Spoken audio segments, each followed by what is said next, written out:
Corner Confessions, and I am here with the epic, illustrious, beautiful, legendary Jessica Holter. She is in the building, and this is, I'm a fan out real quick. This is very much an esteemed honor. I've known about her for a very long time. I've known about Punany Poets for a very long time, so to have the opportunity to sit here and interview her for my channel, this has been long awaited, very much anticipated, and definitely an honor. Jessica, thank you so much for this interview. Thank you for gracing us with your presence. Thank you. So I know you. Okay, we're gonna climb the DeLorean, go back in time for a little bit. I know you from late night at my house, parents in bed, Oh my God. sneaking downstairs, turn on the HBO. You got to make sure the HBO is can't have the volume all the way up. And that was back in then. The TV with the big backs and whatnot. But HBO for everybody out there. For the Gen Xers and the Millennials and even the Gen Zs. HBO it stands for Home Box Office. Many of you have HBO Max now, but back then we're talking about Taxicab Confessions. We're talking about Hookers on the Point. We're talking about G-string divas, and of course, Real Sex series. Who can forget? A lot of us learned what sex was because of Real Sex. I grew up in a household where we didn't talk about sex. My parents didn't really have the birds and the bees conversation with me, so everything, for the most part, I learned about sex. I hate to say it, but I learned from watching television, from watching Cinemax. Even back then, as a little kid, I'm like, I don't know what that is, but it looks good, and one day I'm gonna have it. But I remember seeing Real Sex, and I remember seeing a sketch about Punany Poets, and I remember you. I remember that beautiful big hair, just the bodacious presence, and you gave a great presentation to the HBO audience and to pretty much the entire world watching. So I'm familiar with Punany Poets, but for the people out there watching right now on the channel, kind of give a brief description of what Punany Poets is and what was the inspiration behind starting it. The Punany Poets is a theater company. It's a project, actually, part of my nonprofit organization, which is HIP Inc. We just create conversations around sex. Mm-hmm. And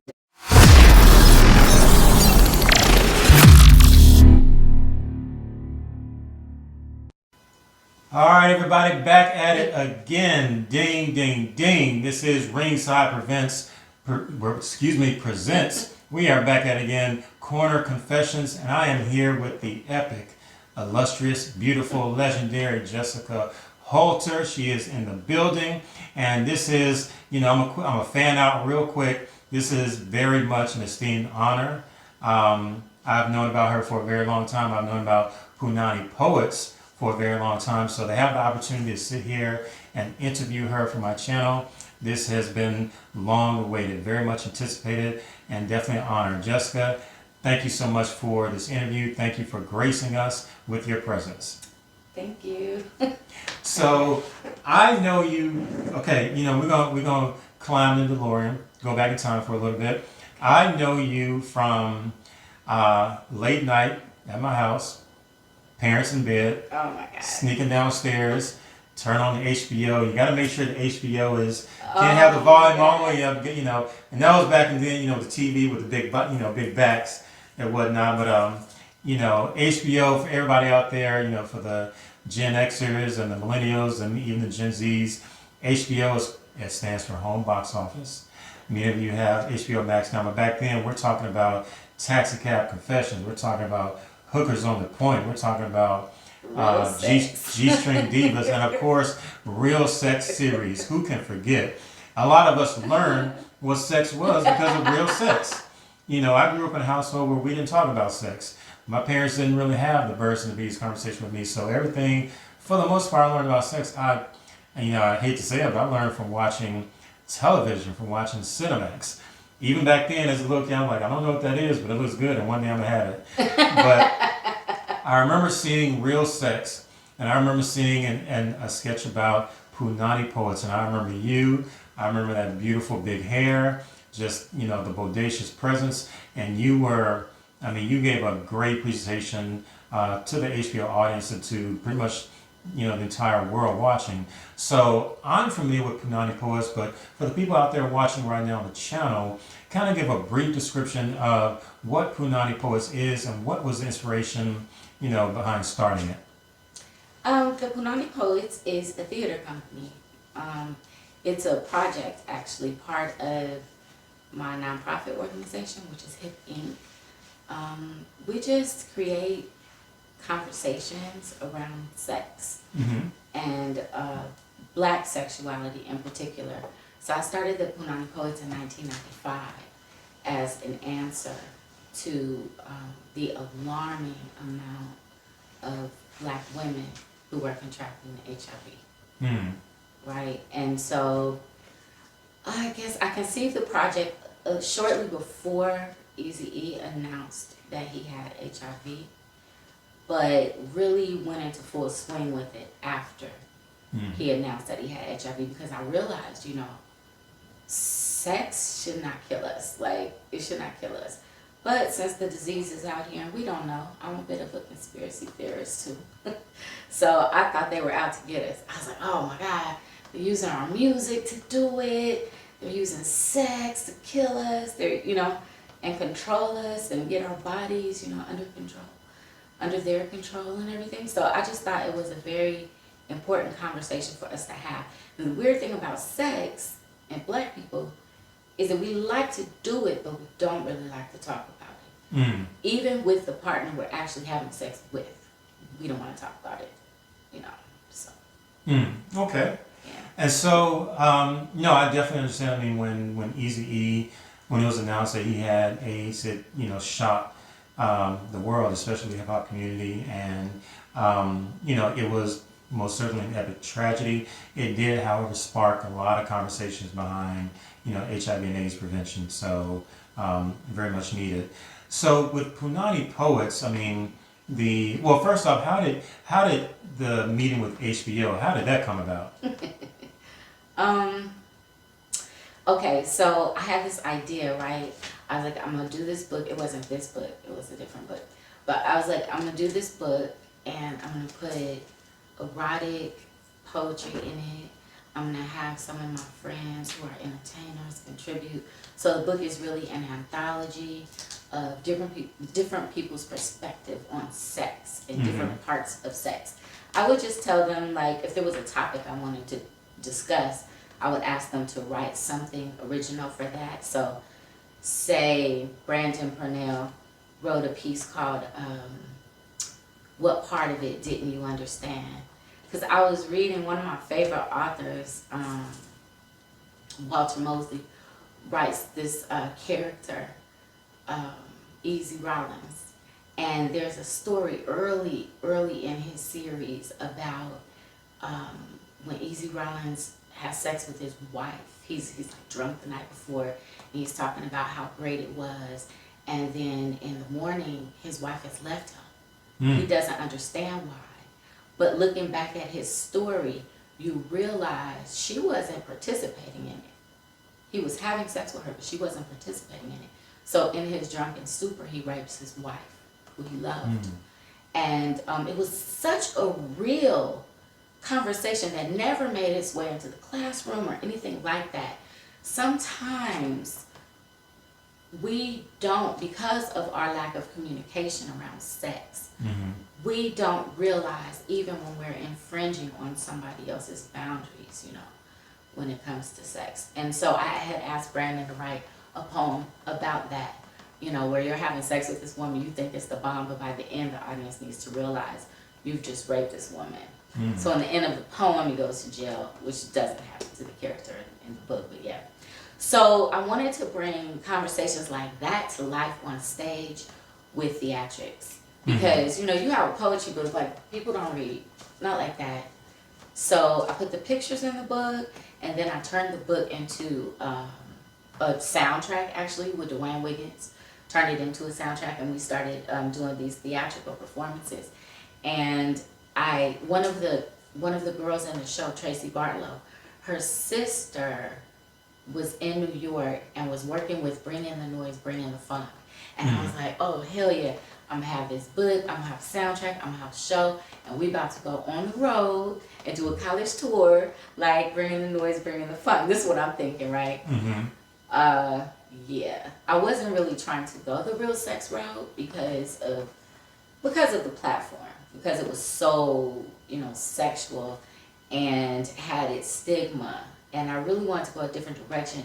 But I soon found that people are very black and white about sexuality. Either you have sex or you don't. Like they just think it's so weird. So a lot of the colleges were like, no. Even the college I went to, Howard, was like, no. Like they let the vagina monologues play there, but they wouldn't let the Punany Poets play there. So it's interesting talking about sex, but more than that, it's interesting what people's reaction is when black women talk about sex. It becomes something different. It becomes, oh no, how dare you pull yourself out of that stereotype.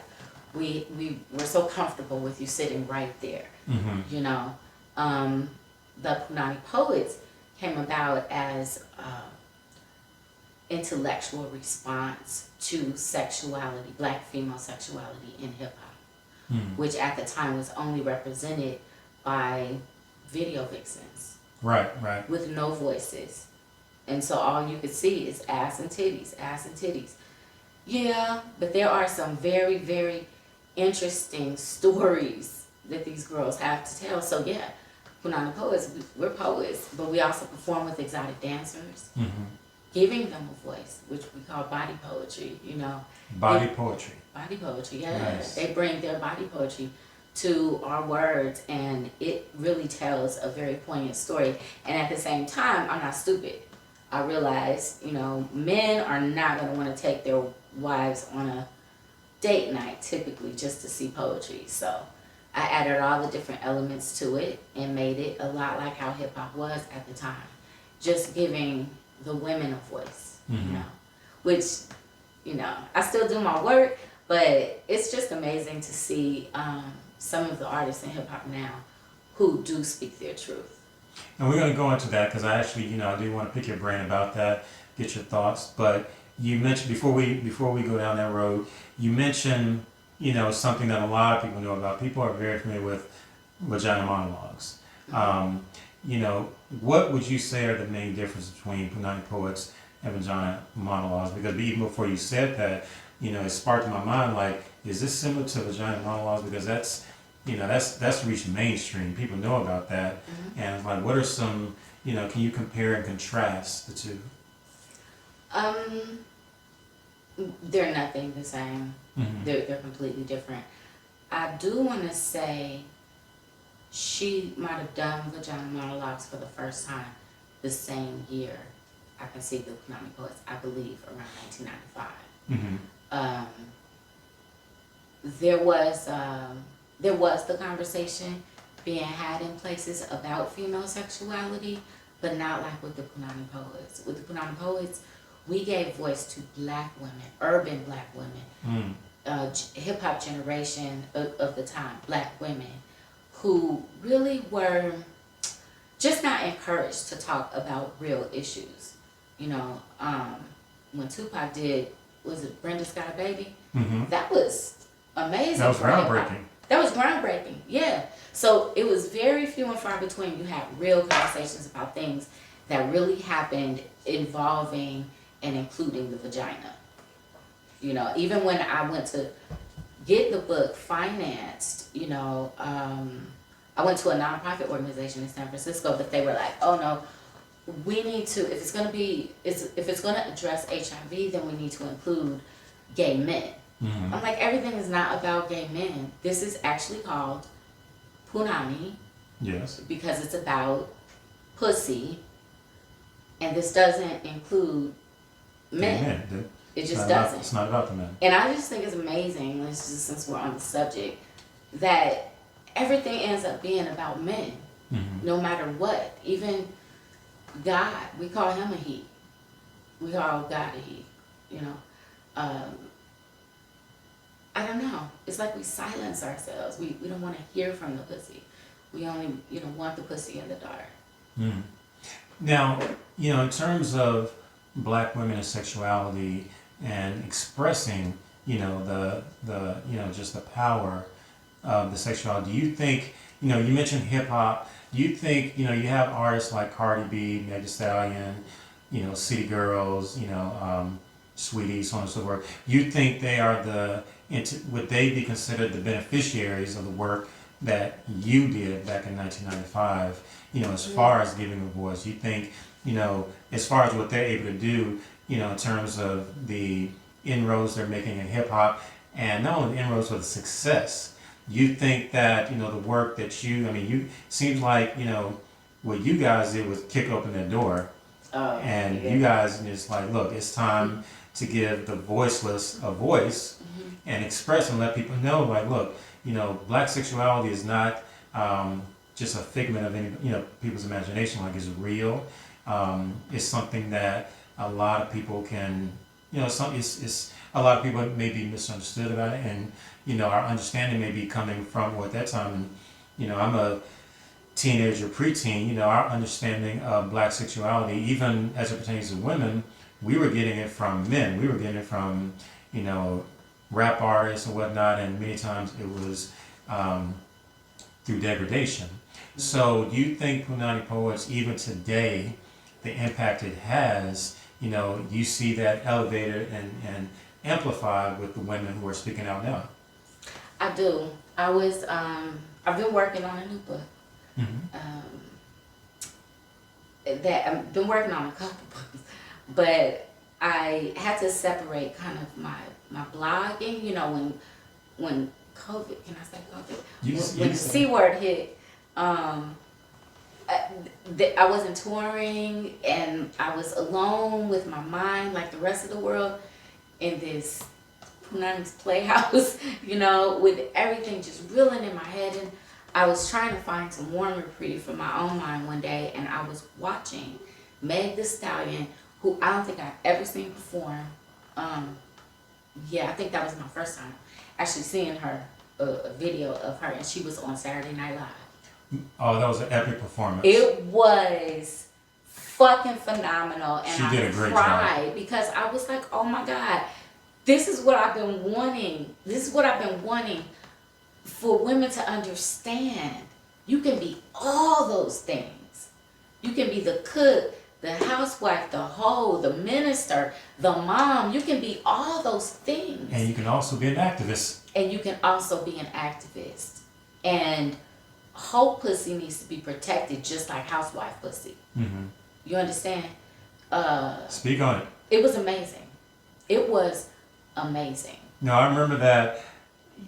I don't even remember who the host was, but I definitely remember Meg Thee Stallion's performance, and it blew me away because I didn't expect it, because, you know, I'm thinking she brought it. Yeah, she brought it. I mean, she did a great job with the twerking and the sexuality, but she got political. But she gave a voice to the victims out there. And she did. And what I really loved was that she didn't hold back on the brazen sexuality. You can walk the line. I mean, Beyonce walks the line.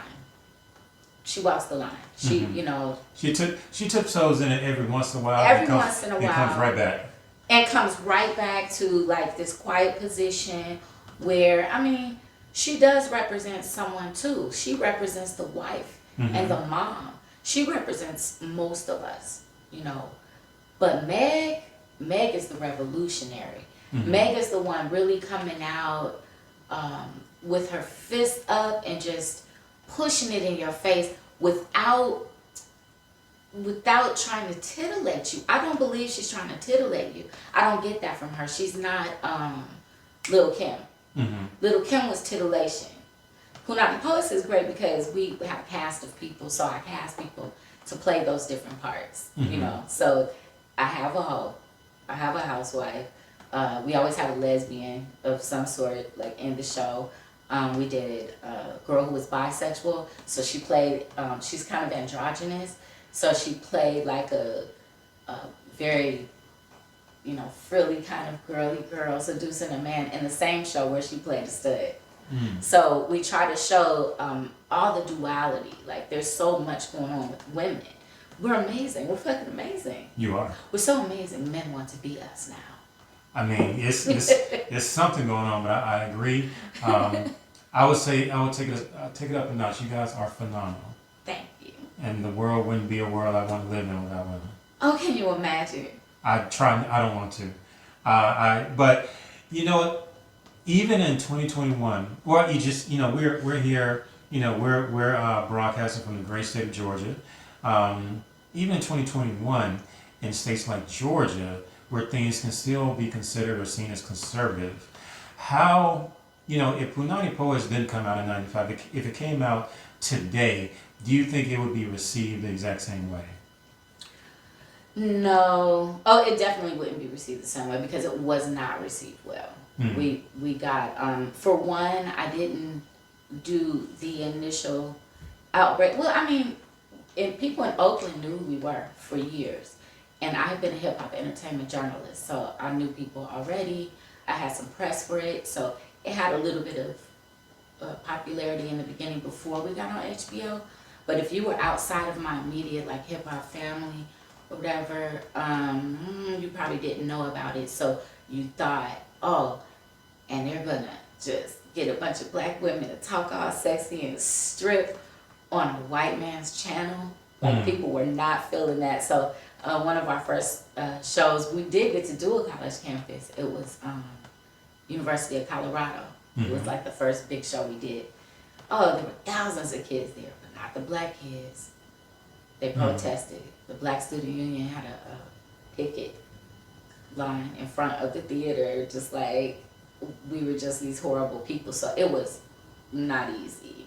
And I really had to stick to my guns. Plus I was married at the time to a man and a cop. Like it was a lot, and people were really not ready. I think now I wouldn't say that there would be a need for it in the same way that there was then. For one, I think women are in a different place. Women are a lot more independent. For real independent. Back then we would say it, but it wasn't the same, especially in a place like this great state of Georgia where women are so educated and just so about it. I've never seen anything like it, and I lived in DC, but I've never seen women as fierce as the women that I've met down here. Oh, it's a lot of black girl magic going on down here. Oh my God, it is amazing. So with all of that and me being in this new place too, I probably wouldn't be doing it. I would probably be doing something else. I'm actually kind of shifting my energy in that direction anyway, just because there's so much out there, and I've already created so much content that I'm putting the content together, I'm putting it out. I have a really great agent now, so God willing, she can find a really good book deal for these 3 books that, I've already written, done with that. So I've really been a lot focused on a program that's been really close to my heart for many years. I want to hear about it. So, talking again about the great state of Georgia, and again, Georgia is not Atlanta. Atlanta is a city in Georgia, but the rest of Atlanta may not necessarily be conservative, but Georgia is. And you still have, even in the black churches, even in the black bourgeoisie, you have that conservative undertone that, isn't going anywhere. Nope. What would you say to the critics, to the people who, would criticize your work or feel like they may misunderstand your work and think, oh, this is just another way to over-sexualize or hypersexualize black women, objectify black women, or reduce black women to just vagina, as if, these are comments and platitudes that are ringing from left to right in the conservative community. But, the feeling of black women are already hypersexualized, and it's affecting our communities. What would you say to the people who may not fully understand your mission and what Punany Poets, or just what your goal is? What would you say to those critics? I would send them to my channel, so they could really understand what the work is. Because if you do, as the students did at the college in Colorado, if you assume that the entire project is about an 11-minute segment on HBO Real Sex, well, then you couldn't possibly know what the project is about. The sexuality is a way to make you look and to pay attention. Mm-hmm. Someone told me once, when a man speaks, people listen. When a woman speaks, they look first. And if they like what they see, then they'll listen. I got you. So, you talked about books, and I see you're holding a book. I am holding a book. So, can you briefly give us the title and what it's about? Well, this is Verbal Penetration. It's not about any one thing, just like the project. Mm-hmm. It's about many things. It's an anthology, and it includes lots of different voices of people just talking about different things, mostly having to do with love, sex, relationship. There's also some spirit talk in here too. Mm-hmm. Yeah. So I had an interesting talk with my neighbor today. Break it down. Yeah, I just thought about this. We had an interesting talk, and I was saying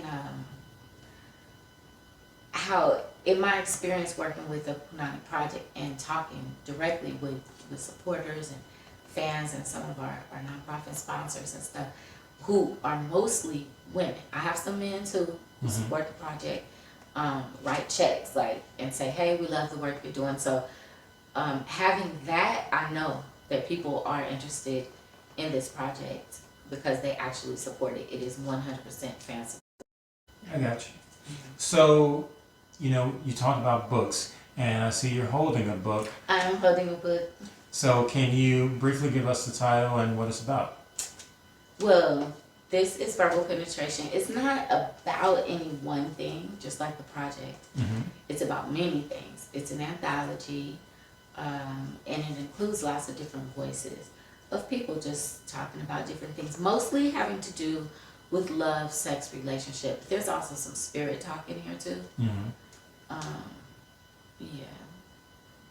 So I had an interesting talk with my neighbor today.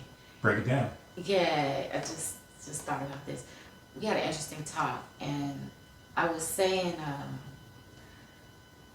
how in my experience working with the Punany Project and talking directly with supporters and fans and some of our nonprofit sponsors and stuff, who are mostly women. I have some men too who support the project, write checks and say, hey, we love the work you're doing. So having that, I know that people are interested in this project because they actually support it. It is 100% fan supported and has been that way for over 25 years. So we've never gotten a grant. Never, ever. We've always worked for everything, and it's been completely supported by the fans. But I was talking about some of these women who are so successful and powerful in really good positions in life, and how a lot of times people say, oh, the black woman can't get a man, whatever. This is what my neighbor and I were talking about. And I said, but it's not true, because anybody can get a man. Have you met them? Anybody can get a man. It's not hard to get a man.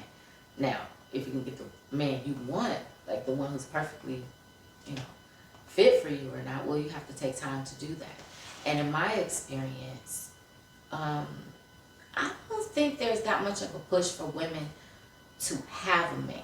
You know what I'm saying? I don't think women are looking for it. When I was younger, I'll be 52 in a couple days. So the way I was raised by this woman born in 1923, there was this understanding that we should get married in order to be qualified as a woman.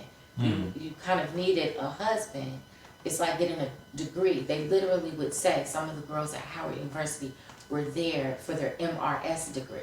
They're there to find a man. Right. I mean, no, that's something. A good man who is educated. College educated, who's going somewhere. Exactly. But it's not as necessary anymore. You see, for one, we've had generations of marriages to look at to say, oh, it's going to cost a lot of money if it doesn't work out. And we just have experience to look at marriage at an institution and shake our fist at it and say maybe this is not, economically viable. Maybe it's not necessary. Maybe I'm enough by myself. There's a big movement now for women who believe, who know, who stand in their truth, that they are complete. You were born complete. You were born, you came into this world with everything you could possibly need. There's no man, no anything, not even a child can complete you. You are complete, and women are coming into that understanding. They're becoming more conscious and more woke about it. Yeah, and I think as a result, we don't worry about what people think about what we do with our vaginas. So when you ask me, would I still be doing Punany Poets? No, because it's a different group of people out here now. It's a different nation of people, and it's not just black women. It's all women are putting their foot down and saying, this is not, a resting place for you to come and get the strength to go on with your week. This is more than that. This is my body, and you can't bring horrible things into my temple. You just can't. I don't want the girl next door, I don't want her pussy on your dick to come and get inside of me. The people are just really more responsible about their sexuality, and this is reflective in statistics everywhere. You can see it. Yeah, I mean, you're right. In the state like Georgia, you have so many great colleges and institutions, particularly historical black colleges, and the women, black women are considered. I think black women, the last I checked, the stats say the most educated in terms of advanced degrees. It's amazing. It's amazing, right? It's amazing. I mean, but you still, you still have the, those women, black and white. You have women that go to college, like you said, just for that MRS. And ideally, you need to be there getting an education, getting a degree, making something of yourself. But you do have a lot of women that go to college and look, they're just there to get that man, that's pre-law or pre-med or the basketball player or whatever. I mean, they're thinking, beyond. They're thinking about family. They're thinking about children. Which we need too. Yeah, we need moms. We need more moms. There's so many children too who just have nowhere to go, and a lot of people are very aware of that. My daughter, she's 18, and has already decided that she's going to adopt. She's already decided. She's like, the world is crowded, So adoption is important. We're just being more responsible, I think, and not waiting for our men to tell us. Well, I do see that.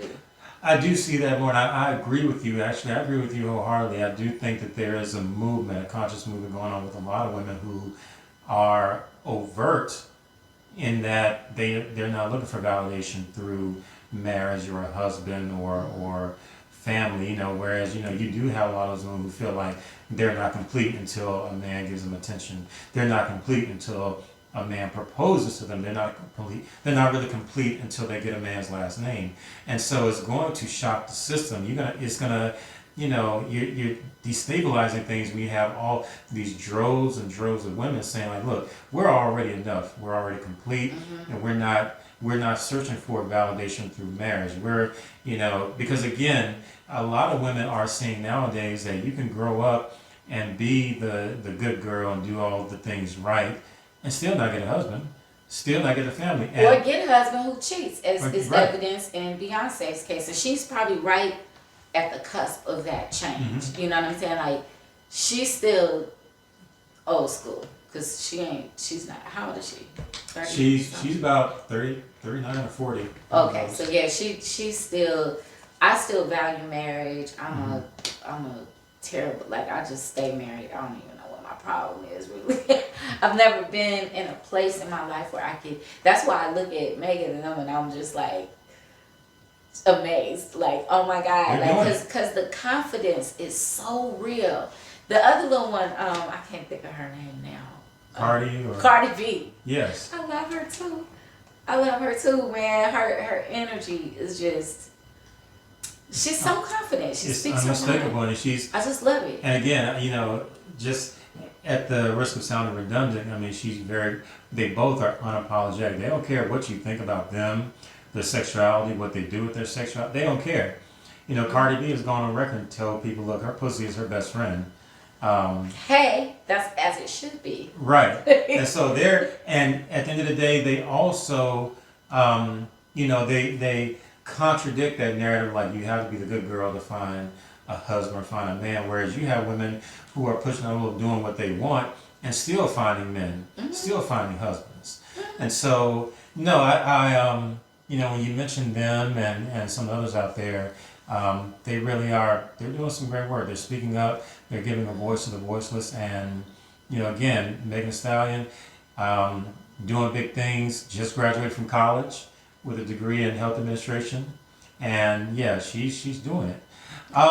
Before we wrap up, and really quickly, everybody out there, if you're following the channel, make sure you give us a good like, drop a comment down below, make sure you follow, hit that bell so you can get the notifications. And if you're on Facebook, make sure you find the Ringside Digital Community. Just go to your search bar, type in Ringside LLC, and either myself or one of the admins, we will accept you into the group. Okay, Jessica, before we wrap up, and this has been amazing, and I really hope we can do a part 2 because there's some more information I want to get out of you. But before we wrap up, can you give everyone your complete social media website? Where can they find you and where can they purchase the books? They can just go to jessicaholter.com, which will pretty much send them everywhere. It's a lot. It's 25 years plus of material, so I could give you a long list of stuff, but if you could remember my name, which is Jessica Holter, just go to jessicaholter.com. It'll take you pretty much anywhere, and if you can only remember my Punany, then you can look for Punany Poets on Google or anywhere else, and it'll take you to our Instagram. We have sites all over the place. We have music and video at Punany TV. There's so much to see. You can Punany spend TV. weeks playing in our Punany, really. All right. This, you know, all this mention about Punany, certainly doing something to me over here. Hold up that book again. Verbal Penetration? Verbal Penetration, yes. This book is out of print, so it's going to be a hard to find book as soon as I finish distributing these last. I think we have a few hundred copies left of that book in hardcover form, and we are working on an audio book of that, and I have a novel too called The Punany Experience that is available on Amazon and at simonsays.com.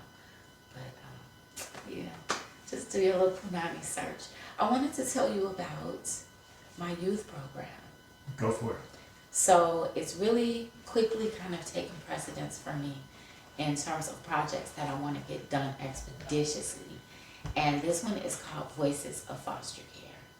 It is a speech program. It is through my nonprofit organization, which is HIP Inc. It is I'm looking for 6 talented young men who are aging out of foster care or have recently aged out of foster care and are interested in learning how to do public speaking. To be part of this program, which will be filmed and broadcast somewhere, hopefully somewhere really incredible. But yeah, it's a fascinating program.